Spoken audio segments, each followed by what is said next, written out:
Kanyang bibig sa taglay niyang kulit, tsak ika'y mapapaibig. Ang bibi mo at ang bibi ko. I love you! Love you, pare.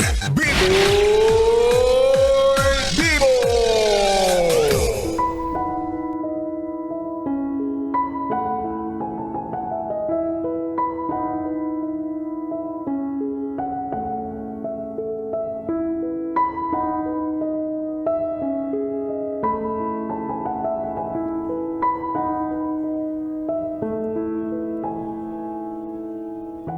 Bibi, naranasan mo na bang mabudol, maskam, maisahan, maganchohan, malinlang, o sa madaling salita, maloko?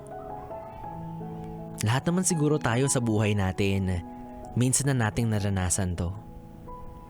Isang bagay na mahirap iwasan, mahirap ilagan. Lalo na kung yung pangloloko ay magmumula sa isang tao na hindi mo inaasahan. Isang tao na pinili mong papasukin sa buhay mo. Kasi buong akala mo, magiging tapat siya sa'yo. Pero isang araw, bigla ka nalang natauhan. Para kang binuhusan ng malamig na tubig nang malaman mong yung taong pinakamamahal mo ay sa iba na umiibig. Ang dami mong tanong gaya ng bakit, paano at kailan. Bakit niya nagawa yun sa'yo? Gayong wala siyang ibang ginawa sa relasyon ninyo kundi ang mangako na kailanman ay hindi kanya ipagpapalit at iiwan. Bakit niya nagawang isang tabi para piliin yung iba na hindi mo alam kung ano bang meron sa kanya? Ano bang nakita niya doon na wala ka? Paano? Paano niya nagawang sirain yung tiwala mo? Paano kinaya ng konsensya niya na habang ikaw tapat na nagmamahal at pilit na pinapatibay yung pundasyon ng relasyon ninyo, habang siya, bumubuo na rin pala ng pagmamahal at pangarap sa iba? Paano niya kinaya na ipagkait sa iyo yung katotohanan na ang puso niya, hindi na ikaw ang tanging laman? Kailan niya napagtanto na nawawala na siya ng gana sa iyo nang wala kang kaalam-alam ni hindi mo man lang naramdaman sa sobrang galing niyang magtago?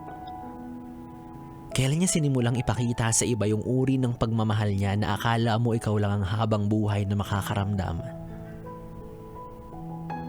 Ang sakit, no? Pinagtaksilan ka ng walang kalaban-laban. Sa mga panahong may iba na siyang natitipuhan. Bakit naman ganon? Paano ka na ngayon? Kailan ka makaka-move on? Hindi natin alam. Pero sa ngayon, ang bukod tanging alam mo lang, hindi na siya kasing init ng kape. At daig pa niya yung gatas na walang asukal sa sobrang tabang. Hayaan mo na siya. Kung may gusto na siyang iba, pakawalan mo na. Huwag mo nang ipaglaban yung taong inalayan mo ng buo pero iba pa rin pala yung pipiliing makasama sa dulo.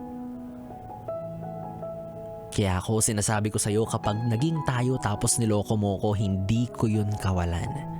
Habang buhay mong pagsisisihan na minsan sa buhay mo, may jowa ka ng gwapo pero pinili mo pa rin sumama sa mukhang sanggano. Wala na, yes, friend, tuloy-tuloy ang ating BB Time hanggang mamayang alas 12, dito pa rin at dito ka lang sa istasyong tanggal limot ang problem, ang 101.1, Yes FM.